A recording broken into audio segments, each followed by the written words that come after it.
Hello everybody and welcome. In this video I'm going to show you how to enable bass boost for your earbuds VIVO TWS 3.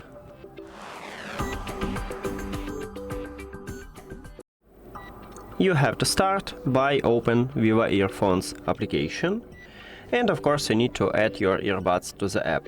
Then you will see them at the device list and you need to tap on them.